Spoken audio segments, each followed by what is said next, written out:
Queridos irmãos, a paz do Senhor Jesus, seja bem-vindo para mais uma vez juntos estudarmos a Palavra de Deus através da revista da Escola Bíblica Dominical, do Ministério de Santo André. Esta aula é promovida pelo CAPED para ser um apoio aos nossos amados irmãos que cooperam na Escola Bíblica e assim você possa estar mais bem preparado, edificado e preparar da melhor maneira a sua aula.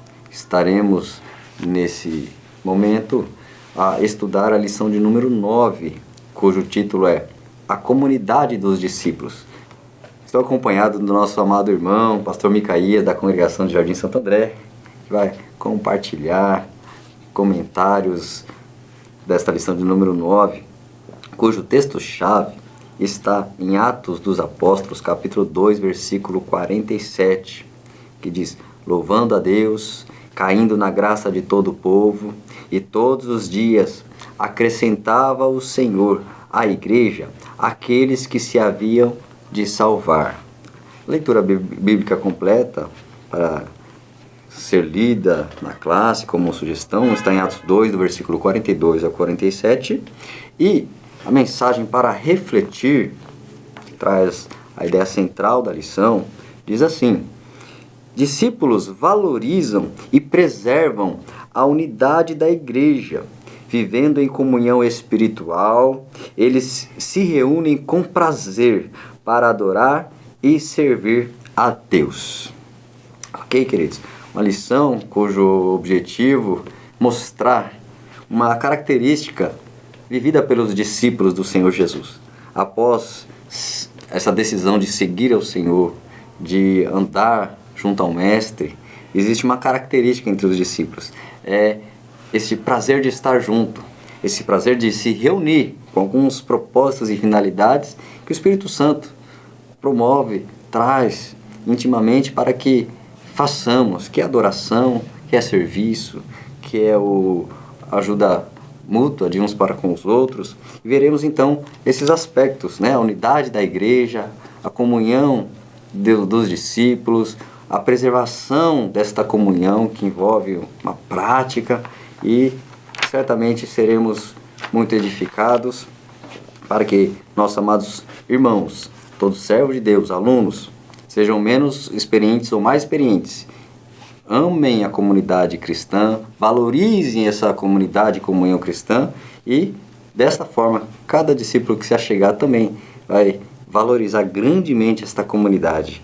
Começando já do tópico primeiro, onde abordamos o seguinte título: discípulos formam uma unidade. Pastor Micaías, essa unidade, é Deus quem faz essa unidade, que formou isso, né? Como nós compreendermos essa unidade de discípulos?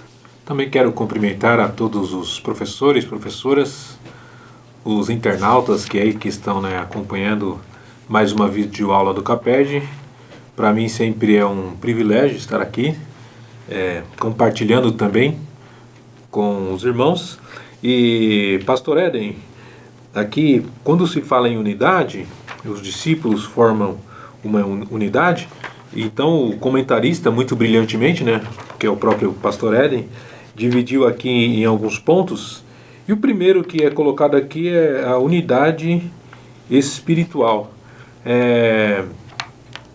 É interessante, que eu achei interessante que é colocado aqui no comentário, que a união do que deve haver entre os discípulos, ela tem como referência a própria Trindade, não é verdade? E então, quando essa revista falando a respeito de discípulos, né, uma coisa que é importante a gente ter em mente é que a igreja, ela é formada pelos discípulos, né? Então, essa comunidade é a própria igreja, né? E é uma comunidade de discípulos, que é um grupo de pessoas que imita Jesus, né? Então a igreja é formada por esses imitadores de Jesus e devem estar em unidade, né? O próximo tópico, inclusive, tem como título unidade de propósitos, e unidade é isso mesmo, né? O que é ter unidade? O que é unidade? É quando existe um só propósito, né?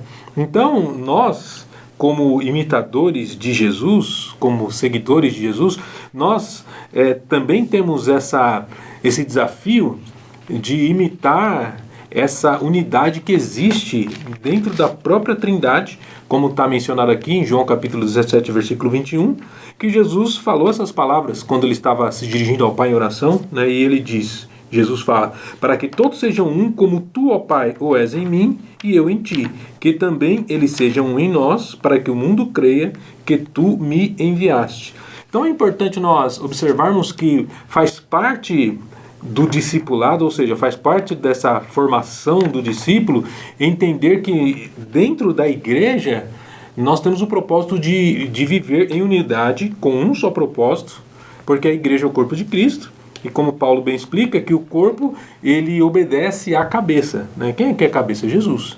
Então, se todos estão ligados à cabeça, existe essa unidade, né? Porque o comando é um só, né? Quando existe só um comando, então todos estão na mesma direção.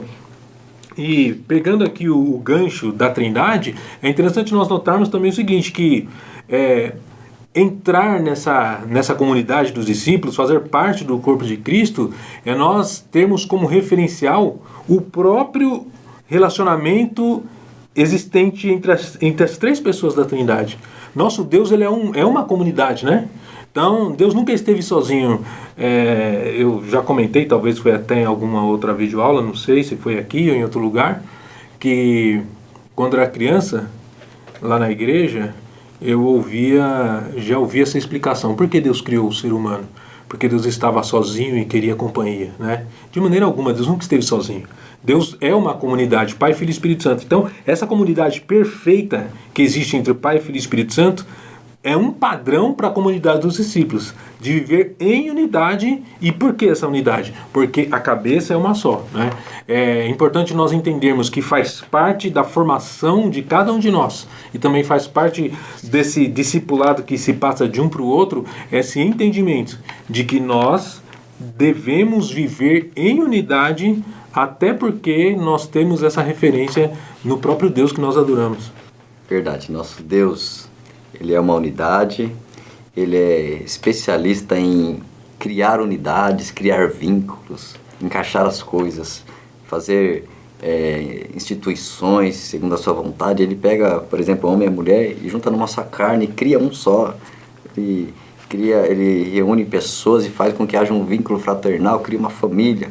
Ele pega os salvos, discípulos, e integra, encaixa e forma uma unidade com eles, através do Espírito Santo. O mesmo Espírito Santo que habita em mim, é o mesmo Espírito Santo que habita no Micaías e habita nos demais irmãos, e faz com que haja uma conexão íntima espiritual, que facilmente um já tem a alegria de estar com o outro, um tem a mesma visão que o outro, um tem o mesmo propósito que o outro. Então é algo que Deus cria, Deus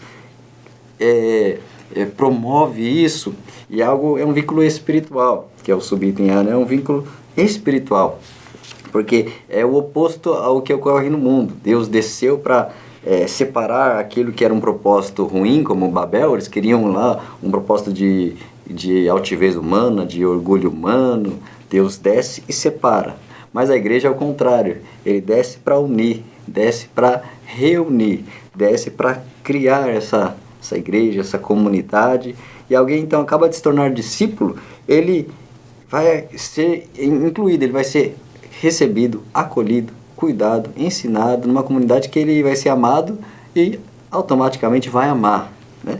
Vai ser alimentado ali naquele meio, vai ser instruído naquele meio, vai receber dons, né? Veremos um pouco adiante, para servir ali. Então é o que Deus cria, Deus faz. Em um capítulo conhecido como um capítulo da unidade nas epístolas, em Efésios 4. Gostaria de deixar aqui, compartilhado com os amados irmãos, Efésios 4, do 1 em diante. Ele vai falando sobre algo relacionado à unidade, principalmente no 4 em diante, quando ele vem, do 3 em diante, quando ele diz: procurando guardar a unidade do Espírito, pelo vínculo da paz, há um só corpo, um só Espírito, como fosse chamado em uma só esperança da vossa vocação, um só Senhor, uma só fé, um só batismo, um só Deus e Pai de todos, o qual é sobre todos, e por todos, e em todos, né? Então, um versículo que já começa no 3 falando sobre unidade, do Espírito. Nos demais, fala muito em um e todos, né? É uma palavra que vai alternando aí. Por exemplo, um Deus que é Pai de todos, por todos e em todos. Então fala muito de um que está em todos. Então, o Senhor Deus em todos nós que estamos nessa outra unidade aqui, que depende dele para continuar unido, depende dele para ser um, né? Então é um capítulo que reforça muito bem isso de ser uma unidade, ter um só propósito, um só objetivo. Todos que são discípulos desejam ser igual a Jesus e encontrar com Jesus para estar na eternidade com ele, né? Então é um capítulo que promove isso, a importância de um em todos, que é ele em nós, né? Aí nunca mais eu vou ser eu sozinho, nunca mais eu vou ser alguém isolado, separado, desconectado. Não posso mais ter a minha vida. Eu tenho uma vida em Deus e no corpo, né? Dentro do corpo, nunca mais isolado, né? Muito interessante isto. O corpo interligado, que é o subitem C, que é a figura excelente usada pelo apóstolo Paulo na inspiração do Espírito Santo, usar como corpo, né? Diferentes membros são funções diferentes, aparências diferentes, lugares diferentes do corpo, um externo, outro interno, um maior, outro menor, um tecido, outro é ósseo, outro de uma forma, tanta complexidade que forma um, né? Então é um exemplo supremo e excelente sobre uma diversidade que forma um, que é a igreja, a comunidade dos discípulos. E tem que ter comunhão, né? Que eu estava com o seguinte, é estar em comunhão, né, Micael? Essa é a parte prática. Quando a gente fala em unidade, estamos falando um conceito, uma teoria de algo real, genuíno, autêntico, e agora tem que ser colocado em prática. Então a comunhão é essa dinâmica de vida para a prática, né? Então a comunhão, a importância dessa comunhão é fundamental, né, pastor Micael, sobre os discípulos. Sim, como o pastor Eden está comentando, a comunhão, ela é a faceta, digamos assim, visível dessa unidade, né? Então, o próprio texto que é colocado aqui na nossa leitura bíblica da revista, o primeiro versículo, que é o versículo 42, diz: "E perseveravam na doutrina dos apóstolos e na comunhão, no partir do pão e nas orações", né?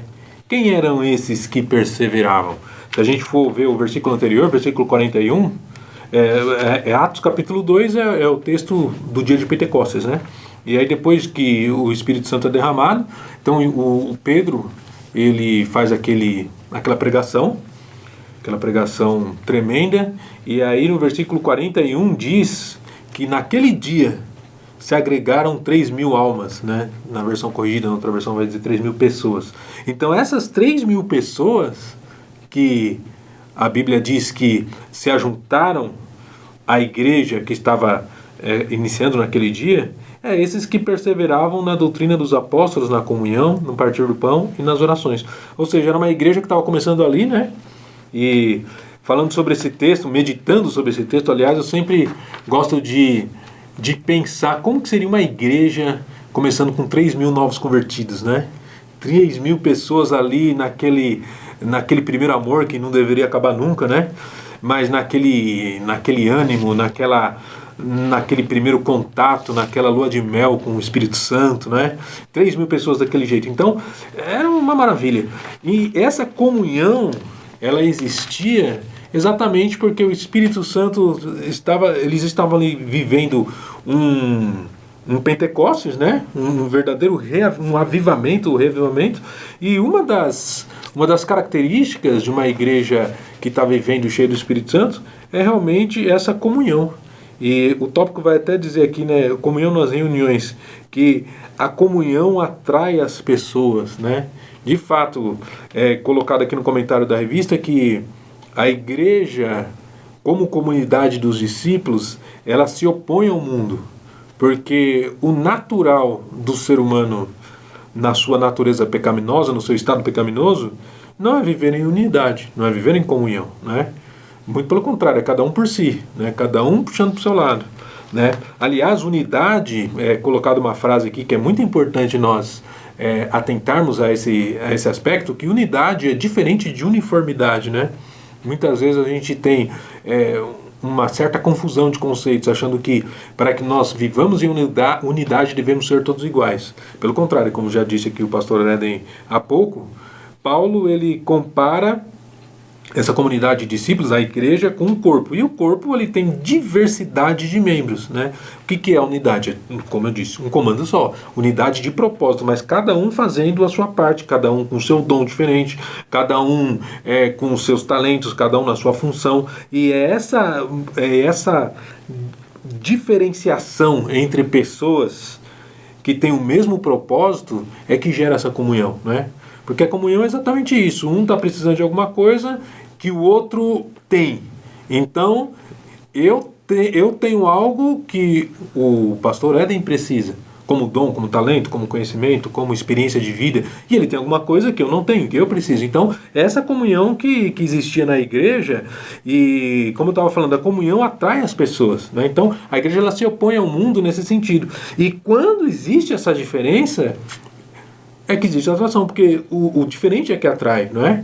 E fica uma reflexão para nós, que como igreja, que muitas vezes nós queremos ter uma relevância sendo igual ao mundo, no sentido dos valores, no sentido daquilo que a gente vai comunicar, e na verdade a atração está na diferença, né? É exatamente quando nós somos diferentes no mundo que isso vai levá-los a, pela obra do Espírito Santo, pensar por que eles são assim e nós não, né?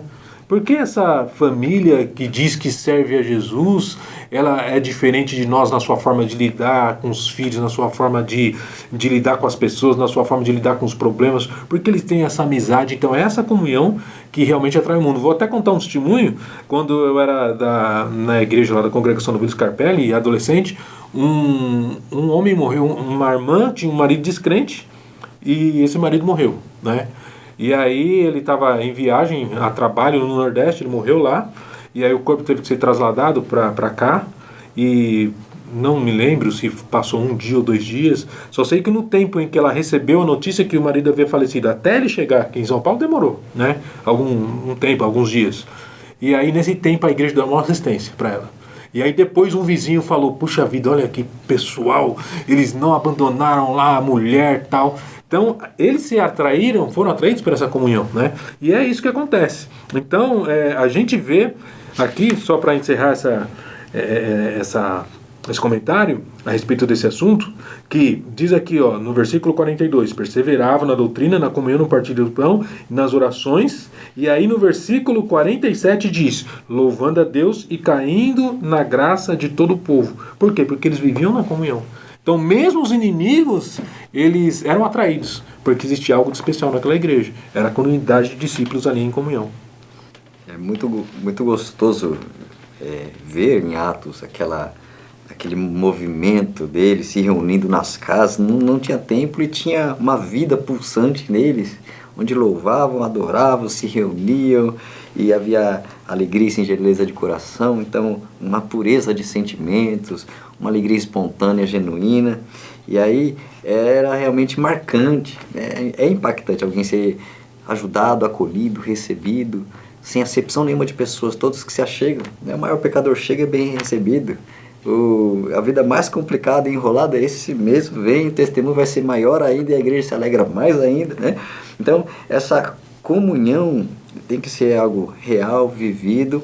Por isso o alerta de Hebreus aqui, Hebreus 10, 25, não deixando de congregar, a recomendação, não deixe de se reunir. Congregação não é não deixe sua congregação, não deixe de ir ao templo, somente por causa da congregação templo, né? Mas não deixe de reunir, da reunião, do ajuntamento, de estar junto, de estar convivendo, de estar se relacionando, porque senão haverá o oposto, que foi alertado pelo apóstolo Paulo na carta segunda escrita a Timóteo, capítulo 3, ele vai traçando características de pessoas até dos últimos dias, dos tempos trabalhosos, que é o oposto dessa comunhão.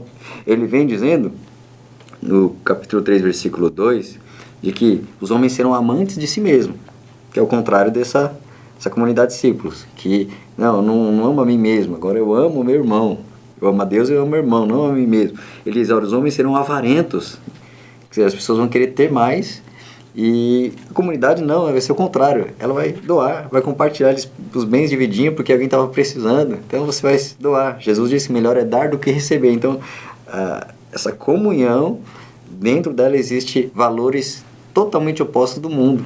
Então eles vão doar, ficar felizes porque doaram e sabe que estão enriquecendo o tesouro no céu, né? Ele prossegue dizendo: serão presunçosos, soberbos, blasfemos, desobedientes a pais e mães, ingratos, profanos, sem afeto, irreconciliáveis, caluniadores, incontinente, que tem a ver com não consegue estar reunido, né? Continente é algo agrupado, incontinente, ou seja, não consegue juntar-se, não consegue vincular-se.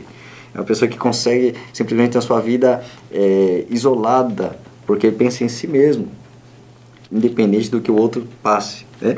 Então, cruéis, sem amor para com os bons, traidores, obstinados, orgulhosos, mais amigos dos deleites do que amigos de Deus, né? Então vai traçando o perfil de homens dos últimos dias, e o principal ainda depois fala que tem aparência de piedade, ou seja, alguns até supostamente servem e conhecem a Deus, mas estão numa vida oposta. Então o verdadeiro discípulo, ele vai ter realmente o contrário de todas essas características. Você vai amar, servir, doar, vai permitir estar junto, vai permitir a aproximação. Por isso que esse gancho aqui dos desigrejados nesses dias é muito importante, uma ótima oportunidade de tratarmos, abordar isso com nossos alunos, irmãos, porque é crescente isso.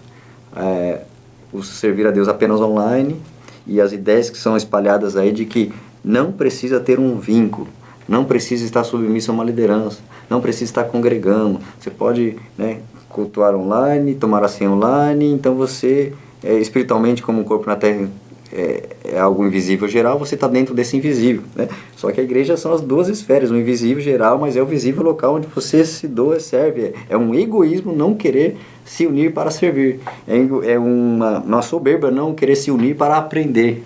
É um egoísmo não querer conviver com o outro, porque não precisa suportar diferenças, não precisa suportar pensamentos diferentes, e aí eu sozinho eu consigo não me preocupar com ninguém, né? Então é muito perigoso, maléfico, venenoso isso que está sendo divulgado aí, principalmente na internet, né? Cabe muito bem nesse momento esse ensinamento de que a nossa igreja são de discípulos, verdadeiros discípulos, amam estar juntos, porque é a vontade de Deus. Jesus orou por isso, que eles sejam um, assim como nós somos, ó Pai. Foi a oração de Jesus. Não tem como dizer que eu sou um, mas eu fico sozinho na minha casa, não conheço ninguém, não convivo com ninguém, né? É muito egoísmo, né? E aí envolve até o cuidado mútuo, né? Se eu estou presente, eu posso ver o que alguém está passando, sentir o que o outro está passando, eu posso entender a necessidade e ajudar. Então entra o cuidado mútuo, né? Quando eu estou presente online, eu recebo e só penso assim, eu estou alimentado, ok, né? Então, realmente, o servo de Deus, um discípulo, ele não pode ser egoísta, ele tem prazer em estar nessa comunidade. Inclusive, falando sobre esse cuidado mútuo, exatamente essa questão, essa mentalidade de desigrejado, ou de eu fazer de eu ter a minha vida espiritual de uma forma individual, é uma tendência da nossa época, né?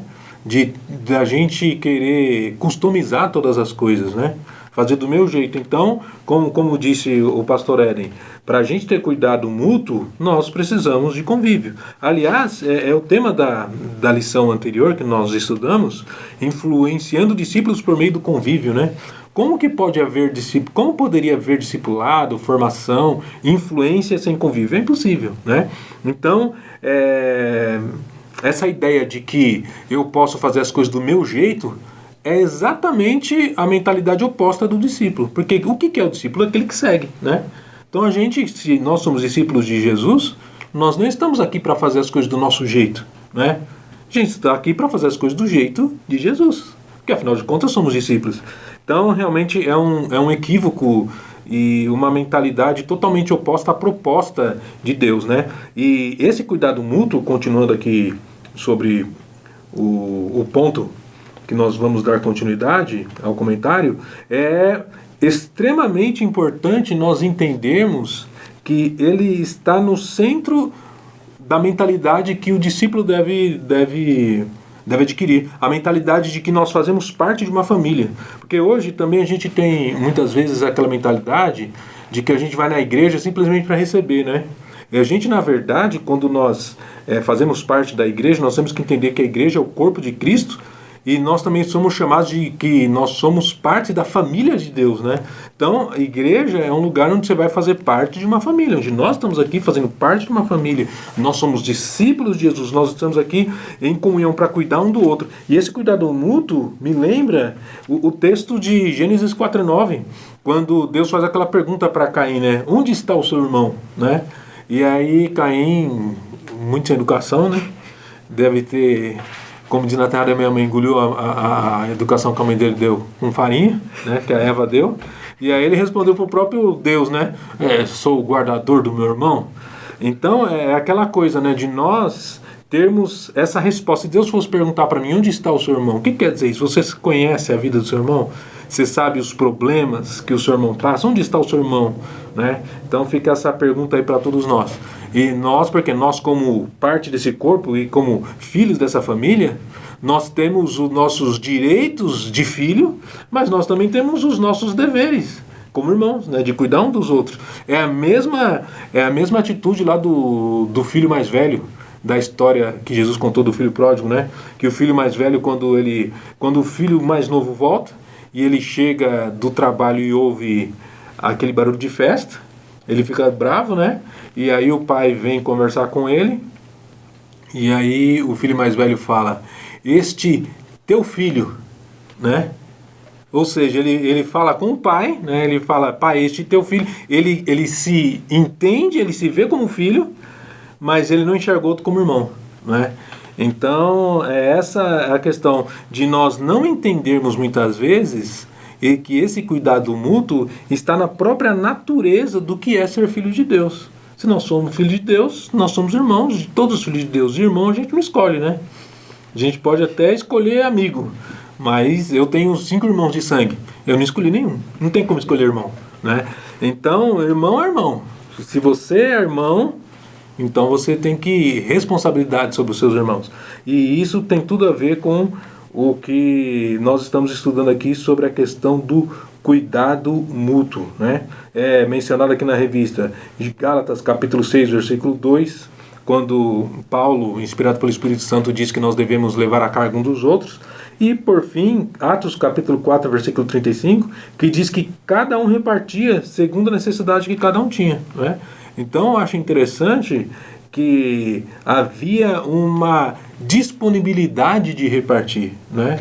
Então, essa mentalidade que já foi comentada aqui, mundana, de querer tudo para nós, ela tem que ser quebrada, isso no discipulado, né? E isso começa, o discipulado que nós estamos estudando, já foi falado aqui, não é aquele discipulado de simplesmente passar aquelas lições, né? O que é discipulado? É um programa lá de revista para preparar para o batismo. Não, nós estamos falando de discipulado de vida, né?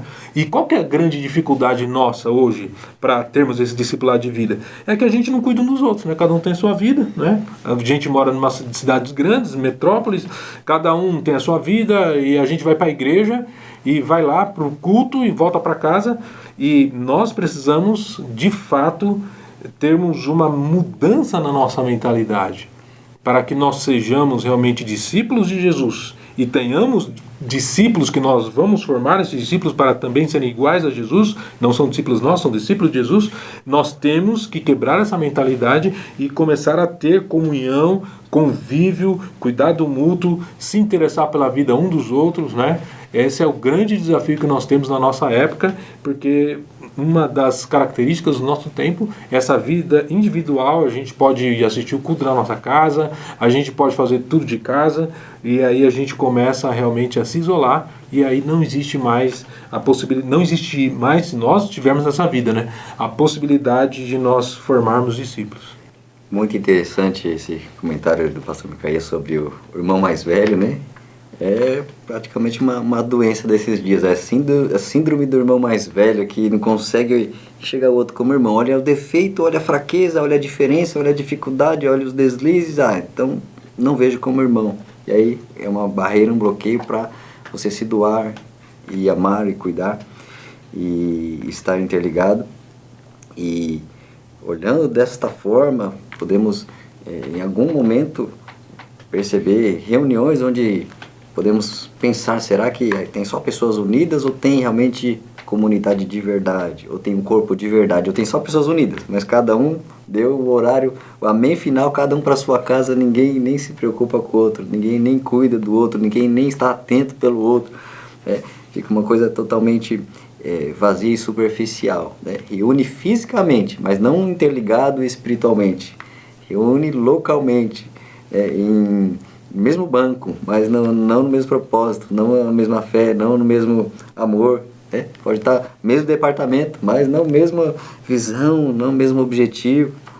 Algo para refletirmos com nossos alunos, de repente elaborar alguma pergunta e fazer para eles, deixar eles pensarem, o que eles enxergam, o que eles veem, estudos de caso, exemplos vistos e vividos próximos, que possam despertar esse cuidado. E o subitem C fala dos serviços e dons, tudo que eu tiver é para servir, qualquer dom é para que o outro seja beneficiado, nunca é para si mesmo. Alguém é enviado, ele vai abrir caminho para que depois outros prossigam a obra. Alguém é evangelista, vai lá buscar e trazer, mas é outro que cuida.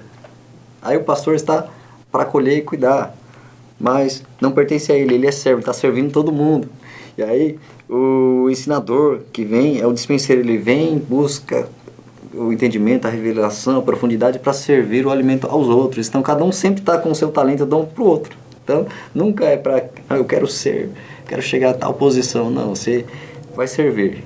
Apenas servir, o que Deus te dá é para servir. O objetivo é servir, servir e servir. Somente isso, nada mais do que isso. E aí é com Deus o abençoar, honrar, galardoar, é com Ele. Aqui é servir por amor.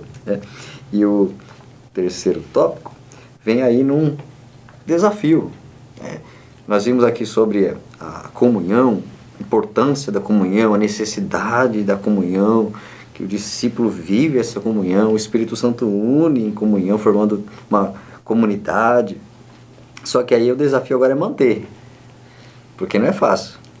Falarmos dessa comunhão é muito bom e gostoso, mas no dia a dia terão desafios. São pessoas diferentes, são gerações diferentes, idades diferentes, são personalidades diferentes, culturas diferentes, formação diferente. E aí tem tanta coisa então já envolvida nisso para estar junto. Eu conviver anos com alguém, com um grupo, se encontrando periodicamente muitas vezes na semana, então tem as suas dificuldades. Então agora o desafio é preservar essa unidade, preservar essa comunhão.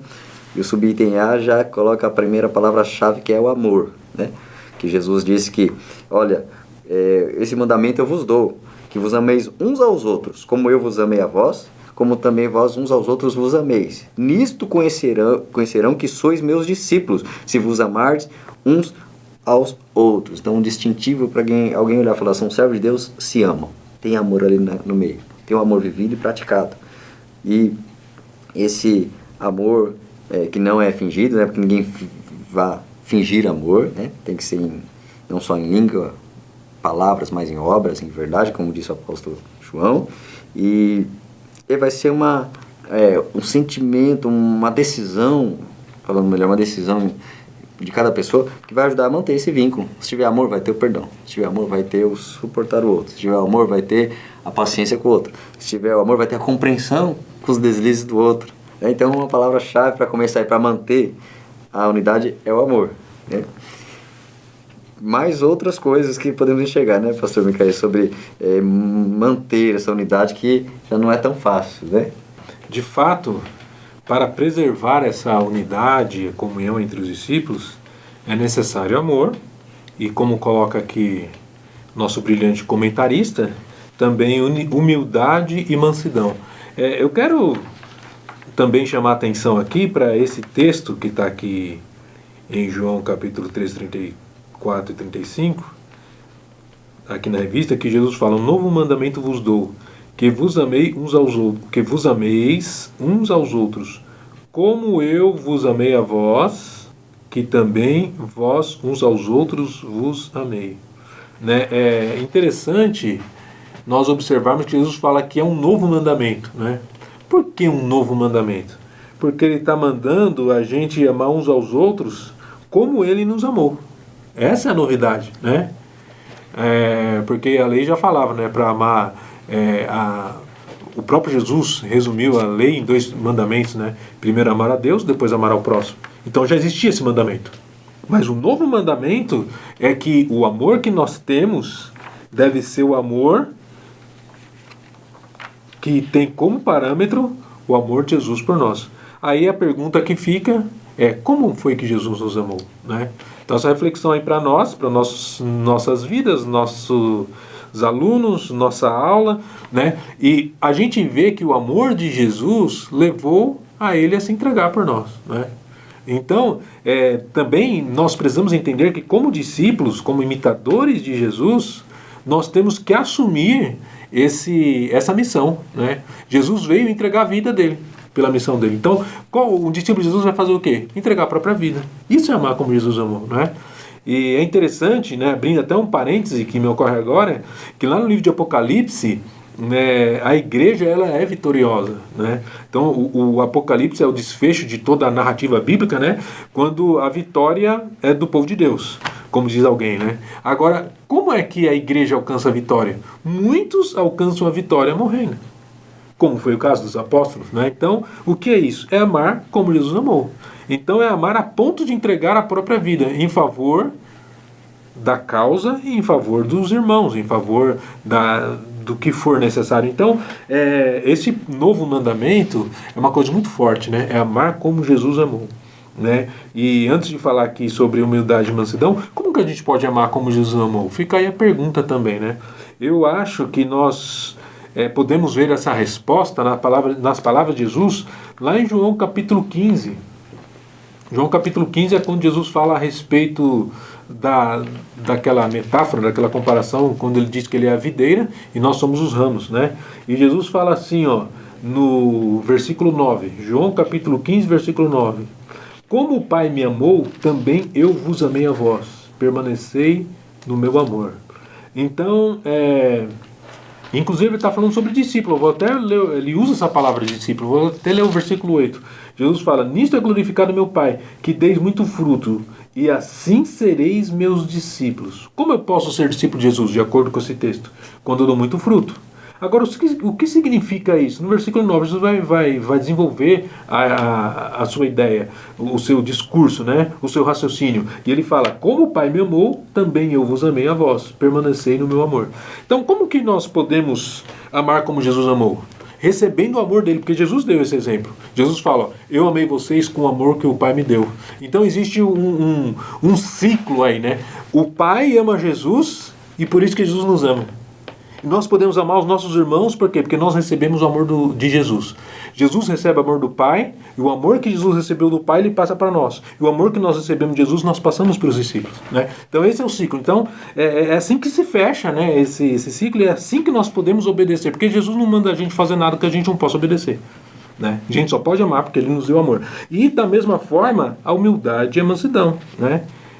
Como está aqui mencionado na revista, Jesus, ele é manso e humilde, ele fala: aprendei de mim que sou manso e humilde de coração. Então nessa convivência, nessa unidade que tem que ser preservada, nós de fato precisamos receber o amor de Jesus, que ele recebeu do Pai, e nós também precisamos receber aprender com essa humildade e com essa mansidão. E eu acho interessante que aqui em Efésios 4:2, o apóstolo Paulo, orientando a igreja, ele fala: com toda humildade e mansidão, com longanimidade, suportando-vos uns aos outros em amor. Por que ele fala suportando? Porque existe dificuldade no convívio, né? A gente só suporta aquilo que é difícil. A gente só suporta aquilo que é ruim, né? Como que eu vou suportar esse irmão? Meu Deus, como que eu vou suportar? Quando eu tenho amor. Eu me lembro de uma história que um pastor contou, que um dia ele estava orando e falou assim: meu Deus, me ajuda a amar aquele irmão, não sei, Jesus, não sei como o Senhor consegue amar esse irmão, que era tão complicado, aquele membro da igreja dele. Aí ele falou que Deus falou no coração dele: meu filho, eu te amo. E ele entendeu tudo, né?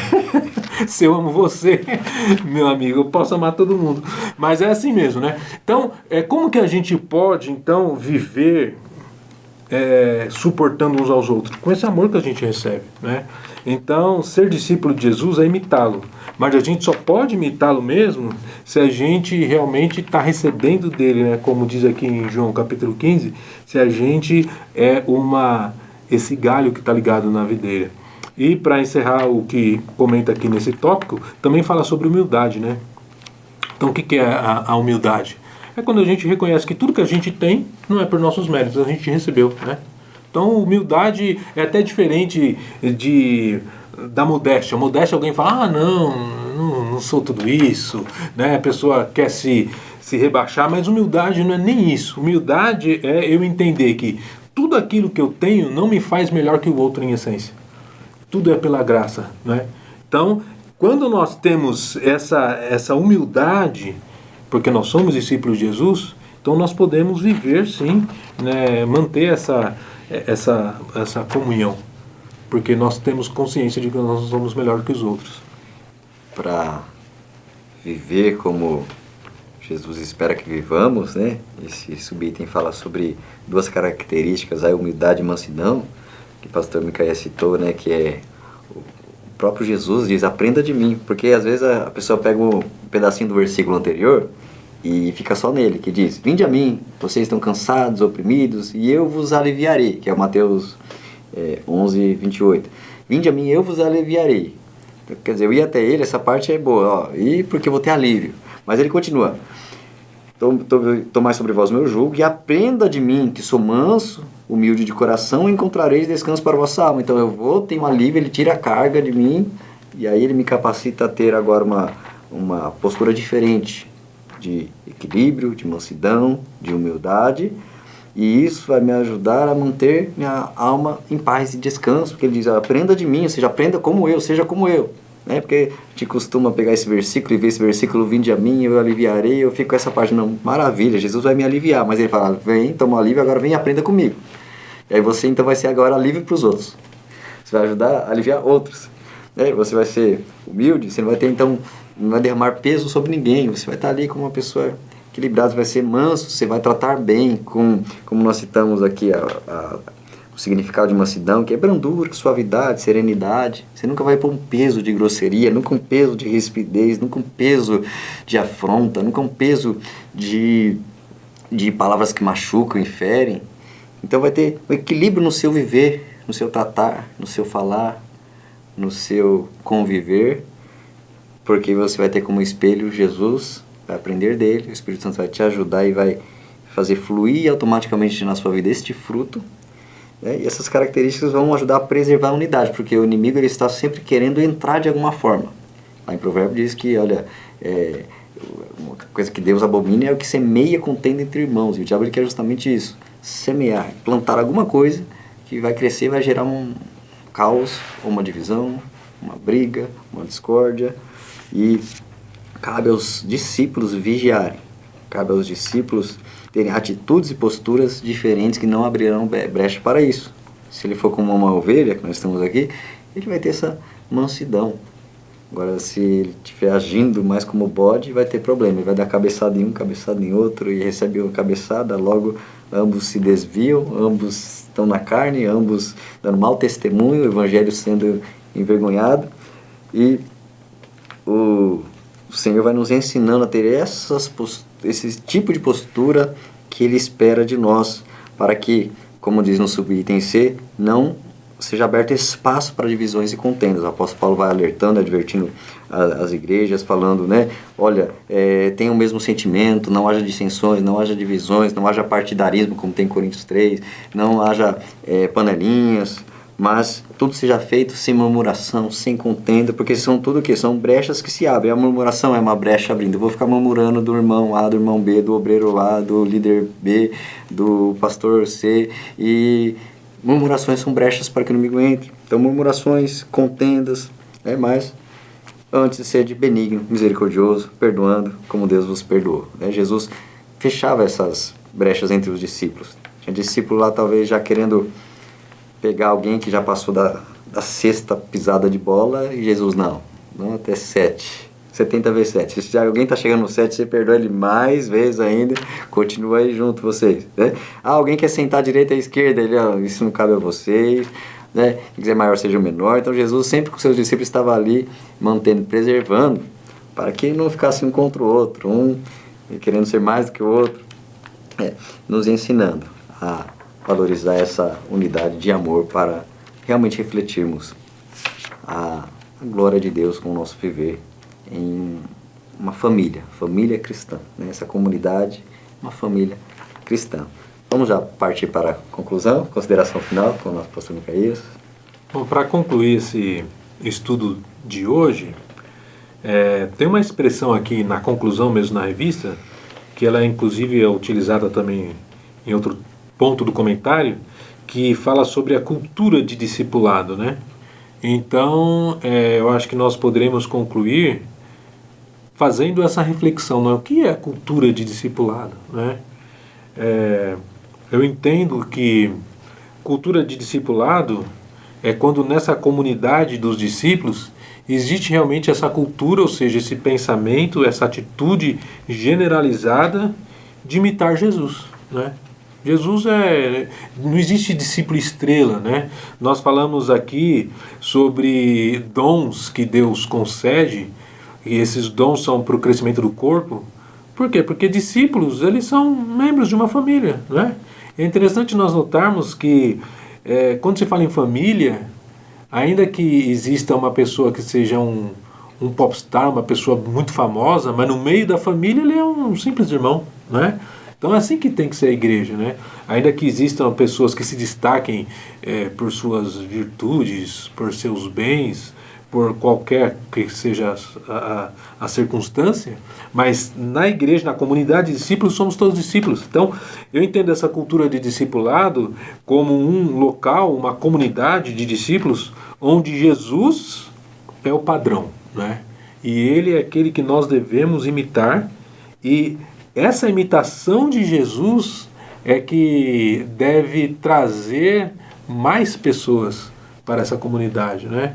Então, também é um desafio para nós deixarmos que todas as outras formas e estratégias de crescimento que nós tivermos sejam secundárias em relação àquilo que Jesus mandou a gente fazer, discípulos, né? Então, eu lembro que eu até falei isso, outro comentário que nós participamos aqui sobre essa lição, que o que Jesus mandou a gente fazer foi discípulo. Então essa é a nossa missão. E o crescimento dessa comunidade, da igreja, ela é tão somente uma consequência de nós obedecermos a ordem de Jesus, fazer discípulos, né? Quando a gente tem outras estratégias que não a cultura do discipulado, a gente sai da cultura do reino de Deus, né? Por isso que tem tantas coisas equivocadas. Por exemplo, só para você dar um exemplo, né, dentro dessa conclusão. Gente, muitas vezes eu vou falar assim, a igreja é um hospital, né? Igreja é um hospital, tal. Isso é uma comparação equivocada. Se a igreja, o que é um hospital? O hospital é onde uma pessoa doente vai, fica bom e volta para casa. Quem gosta de ficar no hospital? Ninguém gosta de ficar no hospital, né? A pessoa vai para o hospital para ser curada e tchau, volta para casa. A igreja não é um hospital. Na igreja existe cura, mas a igreja é uma família. A igreja é a casa do Pai, né? No hospital de maneira nenhuma. Mas por que muitas vezes a gente usa isso? Porque nós não temos essa cultura do discipulado, dessa família, de estarmos entre irmãos e de imitarmos Jesus. E Jesus tinha discípulos. Então, se nós imitamos Jesus, nós também temos discípulos, né? Não discípulos para nos seguirem, mas discípulos que vão seguir Jesus. Então, para concluir, que nós possamos ficar com esse desafio, né? Como nós podemos realmente viver a cultura de discipulado, de fazer aquilo que Jesus mandou a gente fazer, de gerar discípulos, seguidores de Jesus. E nossos seguidores, a ponto de a gente falar igual falou o apóstolo Paulo, sejam meus imitadores, como eu também sou de Cristo. Não para nos imitar em nós, mas imitar nossa forma de imitar Jesus, e todos serão, então, participantes dessa comunidade dos discípulos de Jesus. Bem interessante e curioso esse exemplo do hospital, né? Embora a igreja ela cuide como um hospital recebendo um machucado, cuide como um hospital aquele que veio ferido, dê atendimento como um hospital, né? está pronto para tratar e remediar tudo que for necessário para corrigir e acertar os passos, mas muito bem observado que não é o lugar de curioso vai embora logo, que é um lugar ruim de ficar, né? Pelo contrário, é um lugar de acolhimento para ficar como família, né? Então, uma característica como de hospital, mas não é apenas o hospital, ambiente ruim. Então, interessante sim, que sejamos enriquecidos com esses comentários sobre a comunidade dos discípulos, nossos irmãos sejam despertados no valor da comunidade, o valor da comunhão, a importância de estar unido mais do que junto fisicamente, a importância de cuidar para que cada um, bem cuidado, esteja cheio de amor para cuidar do outro, e assim gera um ciclo de amor constante, né? Um ama que passa o amor para o outro, que é grato, a gratidão gera mais o amor dá vontade de fazer mais ainda, e aí uma crescente comunhão, crescente aquecimento em amor, crescente atos de obras que glorificam o nome do Senhor Jesus. Que você tenha uma aula abençoada, maravilhosa, e nos acompanhe. Próxima aula, lição 10 é discípulos amadurecem pela palavra de Deus, e vamos assim prosseguindo nesse sublime trabalho de ser discípulo, formar discípulos, que como disse o pastor Micael, é o que Jesus manda fazer, simples assim, né? Deus te abençoe grandemente, em nome do Senhor Jesus.